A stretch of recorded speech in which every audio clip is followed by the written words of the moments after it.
Hello दोस्तों, good morning. देखिए इस क्वेश्चन को थोड़ा सा बता देते हैं। एक क्यू चार्ज था, इनिशियल वेलोसिटी 0 है, इसको इलेक्ट्रिक फील्ड में रखा गया था और इसमें ग्रेविटी को इग्नोर नहीं करना था।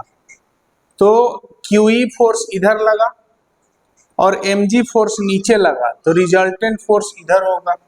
इन दोनों का रिजल्टेंट इधर होगा। रिजल्टेंट फोर्स कितना होगा? mg का स्क्वायर प्लस क्यूई का square plus 2mg QE cos 90 degree. Cos 90 zero हो जाएगा। यहां से रिजल्टेंट फोर्स हमारा ये वैल्यू आया। अब पूछा गया इसका पाथ कैसा होगा। Its path will be straight line. Its path will be straight line, सीधा जाएगा। क्यों? रेस्ट से छोड़ा गया है, तो जिधर फोर्स लगेगा उधर ही जाएगा। अब थर्ड क्वेश्चन इसी में था कि टी टाइम में कितना डिस्टेंस ट्रेवल करेगा, तो S is equal to U T plus half A T square. Initial velocity 0 है, हाफ ए के जगह क्या लिखें, तो resultant force by mass into T square. तो यही था ये क्वेश्चन। अगला क्वेश्चन हम करते हैं, इसको नोट करिए। तो देखिए दोस्तों, नेक्स्ट क्वेश्चन है, उसको पढ़ रहे हैं। कह रहा है कि एक वाटर पार्टिकल है जिसका मास 10 मिलीग्राम है and having a charge of 1.5 microcoulomb stay suspended in A room, what is the magnitude and direction of electric field. तो ठीक है, एक वाटर पार्टिकल है जो रूम में समझो यहाँ सस्पेंडेड है, तो नीचे तो mg फोर्स लग रहा है, यानी ऊपर भी कोई फोर्स लग रहा होगा। तो इस पर चार्ज जो है q है और q का वैल्यू दे दिया है 1.5 माइक्रोकूलम। तो इस पर नीचे तो जो है वो mg फोर्स लग रहा होगा, mg फोर्स नीचे लग रहा होगा। अब नीचे आने नहीं दे रहा है कौन, तो बोलेंगे इलेक्ट्रिक फोर्स। तो इलेक्ट्रिक फोर्स किधर लग रहा होगा? ऊपर की ओर लग रहा होगा, यानी कि इलेक्ट्रिक फील्ड जो होगा वो किधर होगा, तो डायरेक्शन तो इलेक्ट्रिक फील्ड का पता चल गया कि ऊपर की ओर होगा। और इलेक्ट्रिक फील्ड जो है ऊपर फोर्स लगा रहा होगा, इस पे कितना फोर्स लगा रहा होगा, तो Q इंटू ई। और चूंकि ऐसे ही सस्पेंडेड है तो मास कितना दिया पहले देख लो, 10 मिलीग्राम दिया है। तो 10 into 10 to the power minus 3 gram, यानी 10 to the power minus 2 gram. अब इसको जो है केजी में कन्वर्ट करेंगे तो 1000 से डिवाइड करेंगे, 10 टू द पावर 3, यानी ये 10 to the power minus 5 KG. चलो तो बोलेंगे क्या कि फॉर इक्विलिब्रियम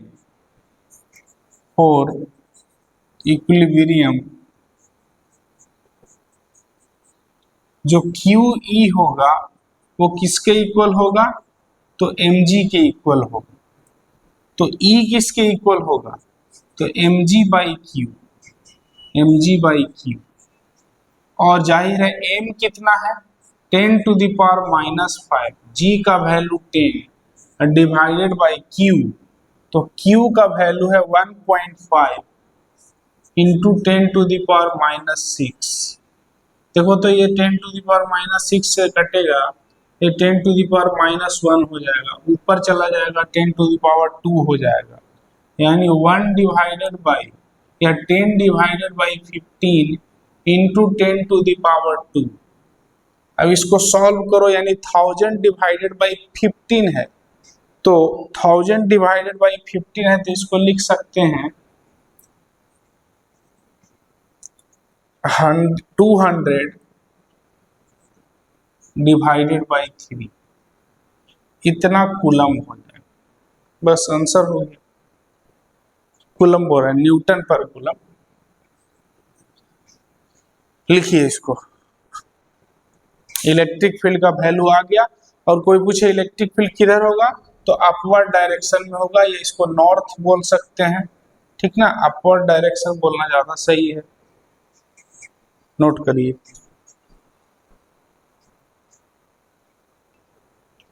देखिए नेक्स्ट क्वेश्चन जो है उसमें कह रहा है कि एक ऑब्जेक्ट है जिसका मास 80 मिलीग्राम है। तो ये केजी में कन्वर्ट करेंगे तो 80 इंटू 10⁻⁻6 केजी हो जाएगा।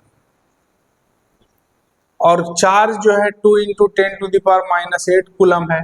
इलेक्ट्रिक फील्ड जो है 20 किलो वोल्ट पर मीटर, ठीक ना। इसका इलेक्ट्रिक फील्ड का न्यूटन पर कूलम भी होता है और वोल्ट पर मीटर भी होता है यूनिट।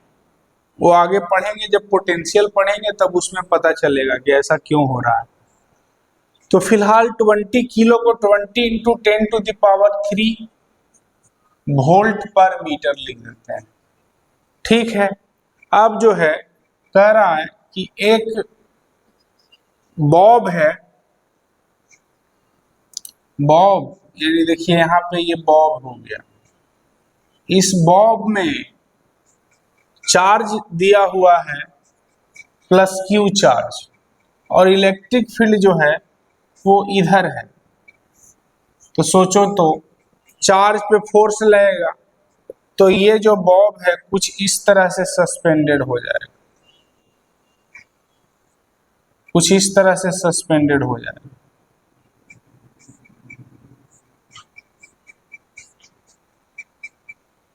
है ना। तो यहाँ पे जब चार्ज रहेगा, मान लो यहीं पे आकर के रुका हुआ है, तो रुका हुआ है तो इस पर फोर्स कौन कौन सा लग रहा है वो देख लेते हैं। तो नीचे तो mg लग रहा होगा, नीचे तो mg लग रहा होगा, और क्या, तो इधर QE लग रहा होगा, Q इंटू E लग रहा होगा। इधर क्या लग रहा होगा, तो टेंशन लग रहा होगा। और ये एंगल अगर थीटा है तो हम बोल सकते हैं कि ये भी एंगल थीटा होगा, है कि नहीं। ये भी एंगल जो होगा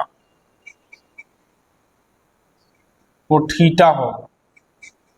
तो टेंशन का कंपोनेंट अगर देखें तो इधर T cos थीटा होगा और इधर कंपोनेंट होगा T sin थीटा, ठीक है। और ऐसे ही यहाँ आकर के रुका हुआ है तो बोल सकते हैं कि T cos थीटा किसके इक्वल होगा, तो mg के इक्वल होगा। T sin थीटा किसके इक्वल होगा, तो QE के इक्वल होगा। तो दोनों को डिवाइड कर दें तो tan थीटा जो होगा वो किसके इक्वल होगा, तो QE/mg होगा। बस एंगल निकल गया, tan थीटा निकल गया। अब वैल्यू पुट कर लो, Q का वैल्यू कितना है, तो 2 इंटू 10⁻⁻8। E का वैल्यू कितना है, तो E का वैल्यू है 20 किलो वोल्ट, यानी 20 इंटू 10⁻³ वोल्ट पर मीटर, और डिवाइडेड बाई mg। m का वैल्यू देखो 80 इंटू 10⁻⁻6 इंटू 10, g का वैल्यू। अब इसको सॉल्व करिए तो टेंशन जो है वो निकल जाएगा, और वो कितना निकलेगा, तो 1/2 tan थीटा का वैल्यू, सॉरी tan थीटा का वैल्यू निकलेगा 1/2। तो थीटा कितना हो जाएगा, तो थीटा हो जाएगा tan इनवर्स 1/2। हाँ, रही बात टेंशन निकालनी है, तो टेंशन कैसे निकालेंगे, तो ये इक्वेशन फर्स्ट है, ये इक्वेशन सेकंड है। दोनों को क्या करो कि ऐड कर, मतलब स्क्वायर करके ऐड कर दो। फर्स्ट का स्क्वायर प्लस सेकंड का स्क्वायर, दोनों को स्क्वायर करके ऐड करेंगे तो t² cos² theta plus t² sin² theta is equal to mg का स्क्वायर प्लस QE का स्क्वायर। तो देखो तो t² कॉमन हो जाएगा, cos² theta plus sin² theta is equal to mg का स्क्वायर प्लस QE का स्क्वायर। तो यहां से t² जो है वो क्या हो जाएगा, तो mg का स्क्वायर प्लस QE का स्क्वायर। तो t क्या हो जाएगा, तो अंडर रूट mg का स्क्वायर प्लस QE का स्क्वायर। बस यही आंसर हो गया। चलिए इसको लिखा जाए, वैल्यू पुट करिए, आंसर आ जाएगा। अब इसको आगे हम नहीं सॉल्व कर रहे हैं, वैल्यू पुट करने से आंसर आ जाएगा। अब देखो इसी में क्वेश्चन में कह सकता था कि इसको इक्विलिब्रियम पोजीशन से स्मॉल ऑसिलेशन दे दी, तो टाइम पीरियड ऑफ ऑसिलेशन क्या होगा? तो चलो उसको भी थर्ड पार्ट में बता देते हैं।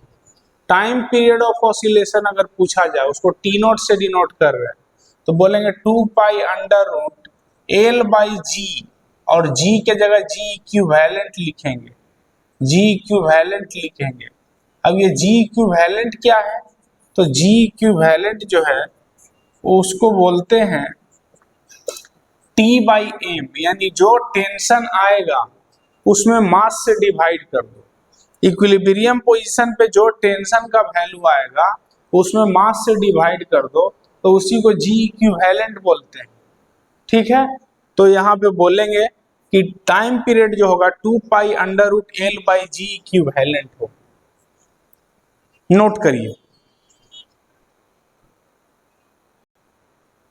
देखिए नेक्स्ट क्वेश्चन जो है उसमें कह रहा है कि इलेक्ट्रिक फील्ड जो है वो इधर है, इलेक्ट्रिक फील्ड इधर है।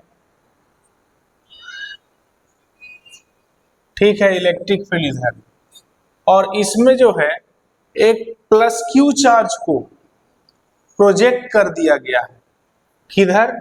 तो प्लस क्यू चार्ज को प्रोजेक्ट किया गया है इधर। सोचो तो इस पर फोर्स किधर लग रहा होगा? तो फोर्स तो इधर लग रहा होगा। कितना? तो Q इंटू ई।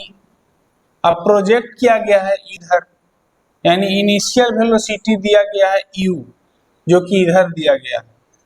समझना, जैसे ये जा रहा इधर और इस पर फोर्स लग रहा है इधर, तो कुछ दूर जा करके ये रुक जाएगा, यानी प्लस क्यू चार्ज जो है कुछ दूर जा करके रुक जाएगा। तो वही पूछा जा रहा है कितना दूर जा करके रुकेगा। तो पहले क्या करेंगे कि पहले देखेंगे कि इस पर फोर्स क्या लग रहा है। तो फोर्स ऑन चार्ज पार्टिकल,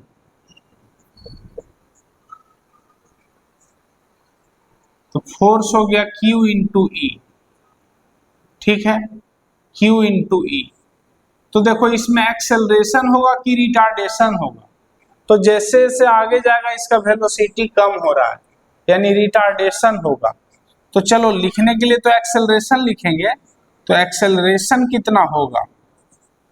तो बोलेंगे फोर्स बाय मास, यानी QE, तो माइनस में लिखेंगे, माइनस QE बाई एम। कोई पूछे माइनस क्यों? तो बोलेंगे इसका वेलोसिटी घट रहा है तो रिटार्डेशन हो रहा है, और रिटार्डेशन का मतलब हुआ कि निगेटिव एक्सेलरेशन। तो अब जो है आगे बनाते हैं, V square is equal to U square plus 2as। V square final velocity 0 है, यू स्क्वायर इनिशियल वेलोसिटी कुछ दिया गया है 2, a के जगह लिखेंगे minus QE by M, minus QE by M into S. देखो इसको इधर लाओ, तो 2QE by M into S is equal to U square. तो एस हो जाएगा M U square divided by 2QE। बस यही आंसर हो गया। जल्दी से नोट करिए, फिर आगे पढ़ते हैं। देखिए नेक्स्ट क्वेश्चन जो है उसमें कह रहा है इलेक्ट्रिक फील्ड इधर है, और इलेक्ट्रिक फील्ड का वैल्यू दे दिया 1.2 इंटू 10⁴ न्यूटन पर कूलम, और मास दे दिया है 1 ग्राम इस चार्ज का। तो 1 इंटू 10⁻³ kg हो गया। चार्ज का वैल्यू 2.5 इंटू 10⁻⁴ कूलम। तो इलेक्ट्रिक फील्ड में रखेंगे तो इधर फोर्स लगेगा कितना? तो Q इंटू ई, और नीचे जो है वो mg फोर्स लगेगा, नीचे mg फोर्स लगेगा। तो अगर हम लिखें force due to gravity, gravity के कारण फोर्स कितना लगेगा? तो Fg अगर लिखेंगे तो mg लिखेंगे, और m का वैल्यू है 1 इंटू 10⁻³ इंटू g का वैल्यू 10, ये 10⁻⁻² हो जाएगा, या बोले 0.01 न्यूटन। अब force due to electric, force due to मतलब इलेक्ट्रिक फोर्स, तो इलेक्ट्रिक फोर्स अगर लिखेंगे इलेक्ट्रिक फोर्स, तो Q इंटू ई लगेगा, और Q कितना है, तो 2.5 इंटू 10⁻⁻⁴ इंटू ई का वैल्यू है 1.2 इंटू 10⁻⁴। देखो ये तो कट जाएगा, ये भी, तो ये आ जाएगा 3 न्यूटन। तो बोलो एफ ई जो है यानी इलेक्ट्रिक फोर्स जो है वो ग्रेविटी का फोर्स के अगेंस्ट में, मतलब इसके तुलना में ये बहुत ज्यादा है। तो हम लोग बोल सकते हैं कि here F E is very very greater than F G, hence F G will be neglected.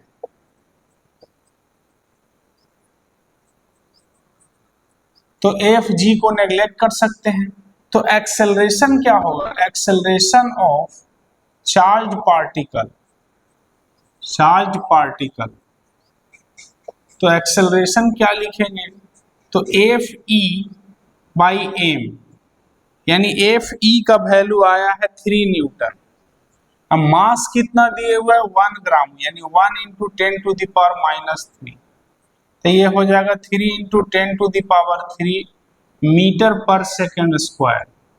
ये हो गया acceleration of charge particle.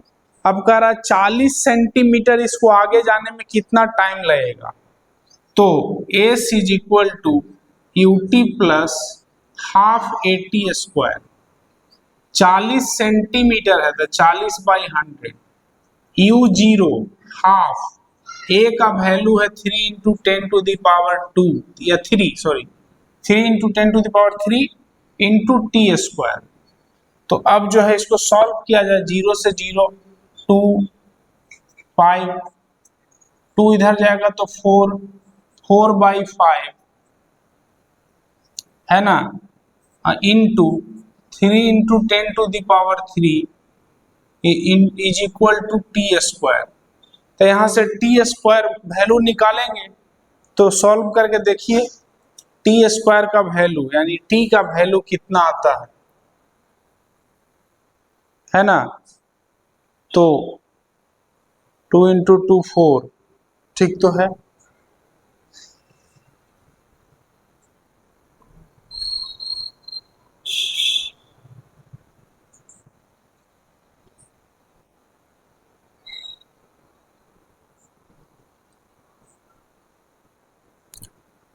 Solve किया जाए, टी स्क्वायर का वैल्यू आया 4/5 यानी 4/15। यह गलत है, इसमें थोड़ा सॉल्व करके देखिए, टी स्क्वायर का वैल्यू 8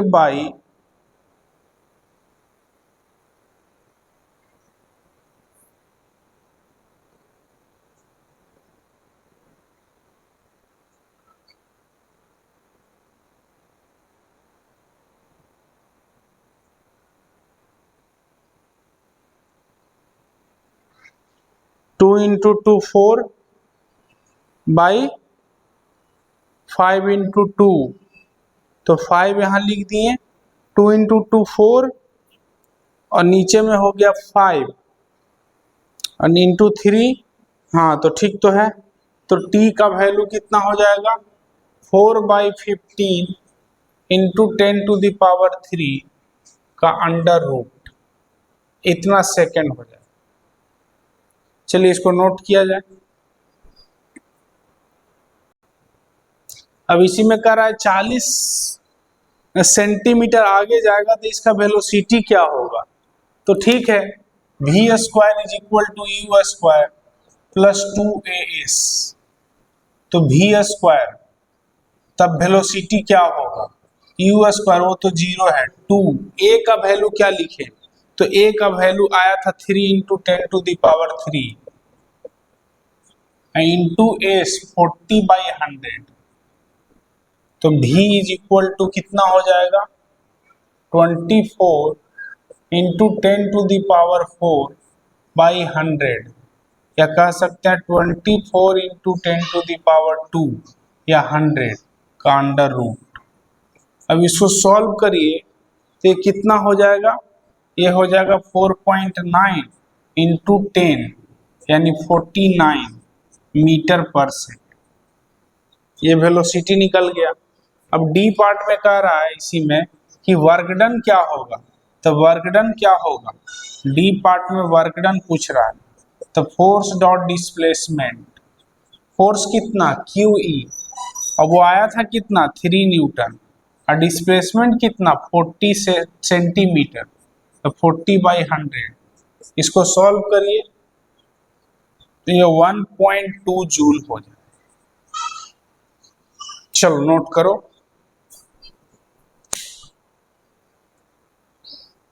देखिए जी, नेक्स्ट क्वेश्चन में कह रहा है कि एक ब्लॉक है जिसका मास m है और ये रखा हुआ है यहाँ पे, इस पर चार्ज Q है, इलेक्ट्रिक फील्ड इस डायरेक्शन में, तो ये स्मूथ सरफेस है अगर, तो जाहिर है इस चार्ज पे फोर्स लगेगा इधर Q इंटू E, और चार्ज पे फोर्स लगेगा तो ये ब्लॉक आगे जाएगा, जाके टकराएगा, और टकरा रहा है तो इलास्टिक कोलिजन हो रहा है, तो जितना वेलोसिटी से टकराएगा उतना ही वेलोसिटी से वापस आएगा। कह रहा है कि जब वापस आते रहेगा तब तो चार्ज पे फोर्स इधर लगेगा, तो धीरे धीरे स्लो होगा, स्लो होकर के फिर यहाँ आके रुकेगा, है कि नहीं, अब फिर वापस जाएगा, फिर टकरा के आएगा, फिर जाएगा, फिर टकरा के आएगा। तो कह रहा है क्या ये सिंपल हार्मोनिक मोशन है, तो बोलेंगे सिंपल हार्मोनिक मोशन में क्या कंडीशन होता है, तो सिंपल हार्मोनिक मोशन कहते हैं कि ऑब्जेक्ट पर जो फोर्स लग रहा होता है वो हमेशा मीन पोजीशन की ओर होना चाहिए। तो क्या इस पर हमेशा फोर्स मीन पोजीशन की ओर है, तो बोलेंगे देखो मीन पोजीशन अगर इसको बोले, यहाँ पे रेस्ट में था, तो मीन पोजीशन अगर इसको बोले तो इस पर फोर्स इधर लग रहा है, यानी मीन पोजीशन की ओर तो नहीं लग रहा है। फिर देखो जब ब्लॉक आगे जा रहा था तब फोर्स इधर, और जब वापस आ रहा था तब भी फोर्स इधर ही लग रहा था, मीन पोजीशन की ओर फोर्स नहीं लग रहा, यानी ये सिंपल हार्मोनिक मोशन तो नहीं होगा। हाँ, ऑसिलेटरी मोशन है, ऑसिलेशन है, सिंपल ऑसिलेशन है। तो कह रहा टाइम पीरियड ऑफ ऑसिलेशन क्या होगा, इनिशियल वेलोसिटी इसका 0 है, यानी यहाँ रेस्ट में रखा गया है। तो पहले देखते हैं कि एक्सेलरेशन क्या होगा, तो एक्सेलरेशन ऑफ चार्ज बॉडी,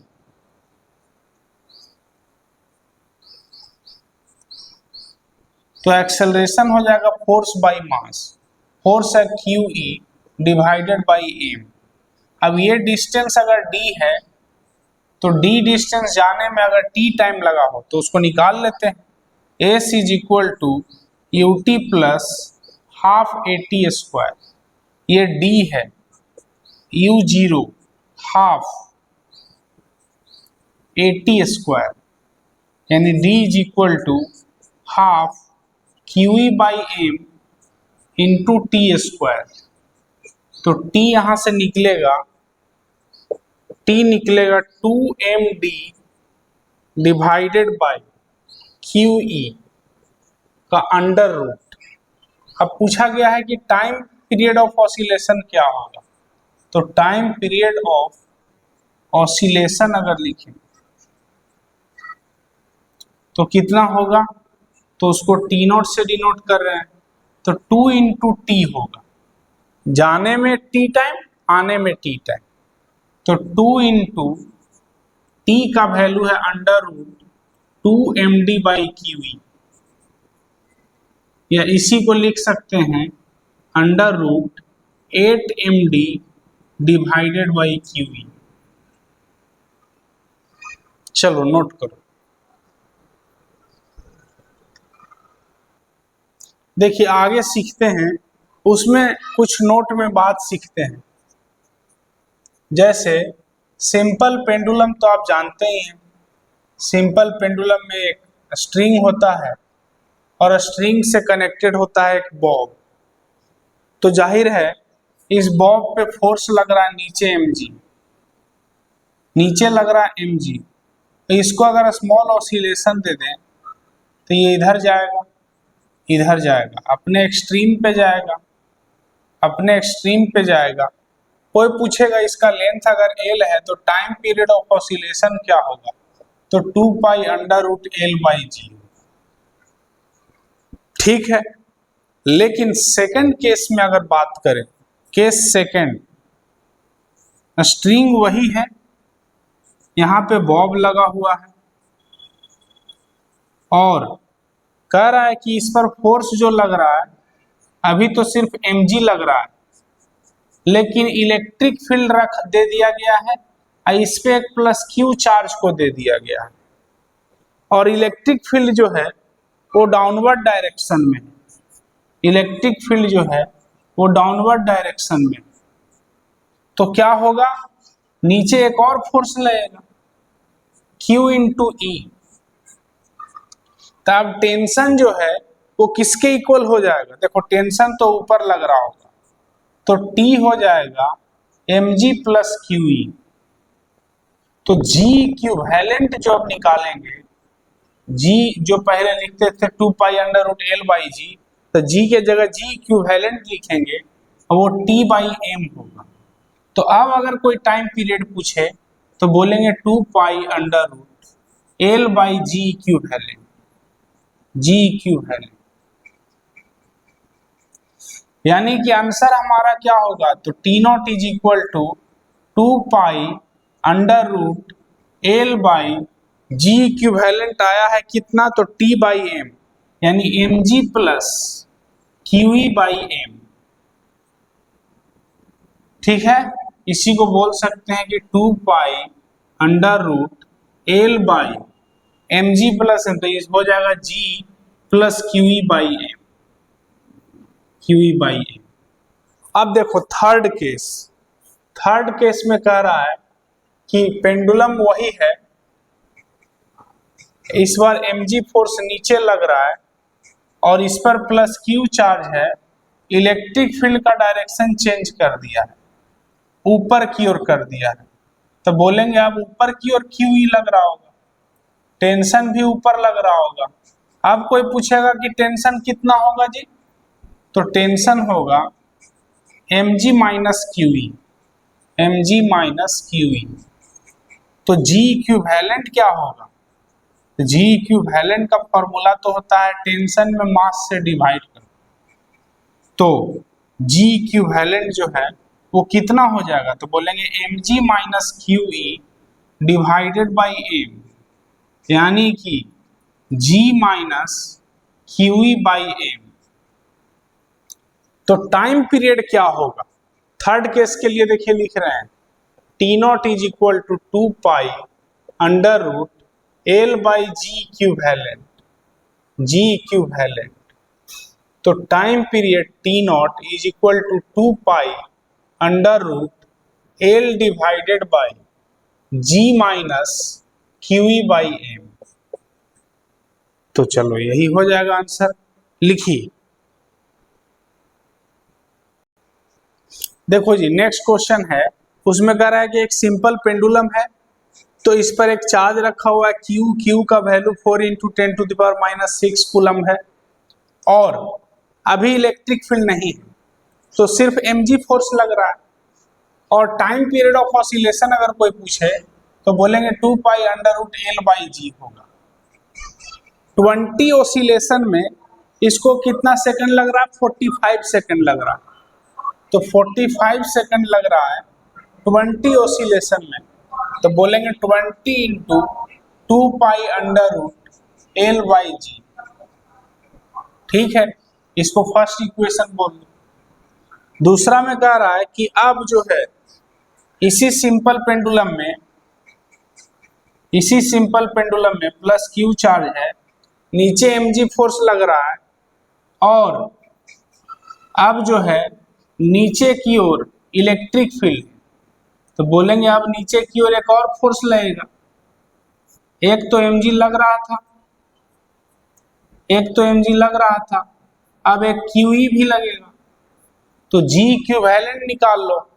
तो वैसे तो अभी बताए थे कि टाइम पीरियड ऑफ ऑसिलेशन क्या होगा, तो 2 pi under root L by, है ना, G plus QE by M, और 20 ऑसिलेशन है तो 20 से मल्टीप्लाई कर, तो 20 ऑसिलेशन में टाइम कितना लगेगा, तो इसको अगर हम T2 बोले तो T2 is equal to 20 into 2 pi under root L by G plus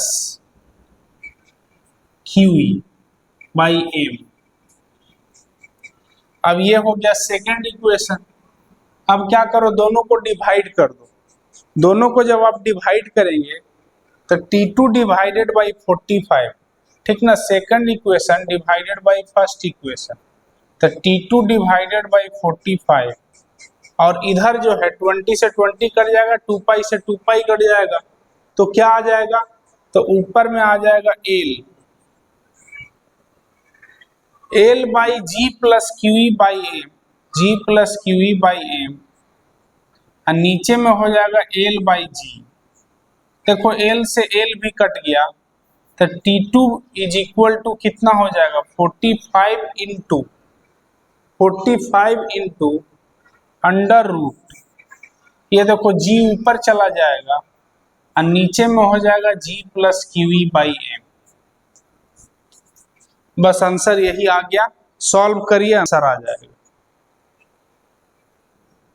देखिए नेक्स्ट क्वेश्चन जो है उसमें कह रहा है कि एक स्प्रिंग है, उससे ब्लॉक अटैच और इस ब्लॉक पे एक चार्ज रखा हुआ है और यह स्मूथ सरफेस है, स्मूथ सरफेस, इस पर फोर्स लगेगा Q इंटू E, तो ये जो ब्लॉक है आगे जाएगा तो स्प्रिंग में इलोंगेशन होगा और स्प्रिंग में कोई पहले अपने नेचुरल लेंथ में था, जब ये इलोंगेट होगा तो स्प्रिंग फोर्स लगाएगा Kx, है कि नहीं।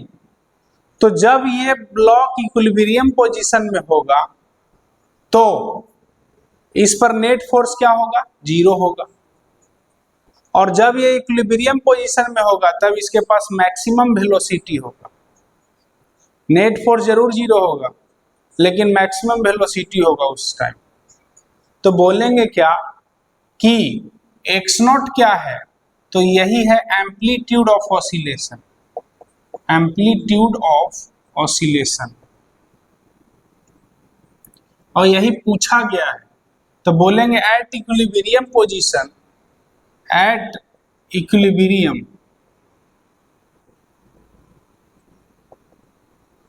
क्या होगा, तो Kx0 is equal to Q into E।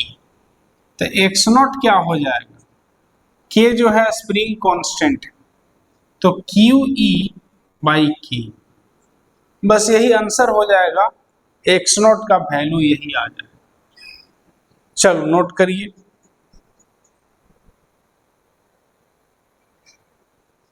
देखिए नेक्स्ट क्वेश्चन में है कि इलेक्ट्रिक फील्ड जो है वो डाउनवर्ड डायरेक्शन में है, इलेक्ट्रिक फील्ड जो है वो डाउनवर्ड डायरेक्शन में है इस तरह से, और इसमें एक प्लस Q चार्ज को इधर प्रोजेक्ट कर दिया गया है, यानी फेंक दिया गया है U वेलोसिटी से। तब क्या होगा, तब ये आगे जाएगा इस वेलोसिटी के कारण, लेकिन इस पर एक फोर्स भी तो लग रहा है नीचे, कितना, तो QE। mg को नेग्लेक्ट करके चलना है, mg नहीं लग रहा है मान लो, अगर लगता भी तब भी डाउनवर्ड ही लगता, तब इसका पाथ कैसा होगा, तब बोलेंगे इसका पाथ जो है वो पैराबोलिक पाथ होगा, यानी पैराबोलिक पाथ होगा, यहाँ पे Q चार्ज आएगा। तो देखो x में भी कुछ गया है, x में भी कुछ गया है, अब y में कुछ नीचे आया है, तो x और y में रिलेशन क्या होगा। तो सबसे पहले देखते हैं कि एक्सेलरेशन ऑफ चार्ज पार्टिकल क्या होगा, चार्ज पार्टिकल। इतना तो तय है कि फोर्स जो है वो डाउनवर्ड डायरेक्शन में लग रहा है, और इसी डाउनवर्ड डायरेक्शन को अगर हम y डायरेक्शन बोल दें तो फोर्स अलोंग y डायरेक्शन लग रहा है, तो एक्सेलरेशन भी किधर होगा, y डायरेक्शन में, कितना होगा, तो QE बाई M, एक्सेलरेशन हो जाएगा QE बाई M। तो अगर हम SY लिखें तो U by T plus half A Y T square. तो एस वाई, वाई में कितना डिस्प्लेसमेंट हुआ तो उसको वाई बोले हैं।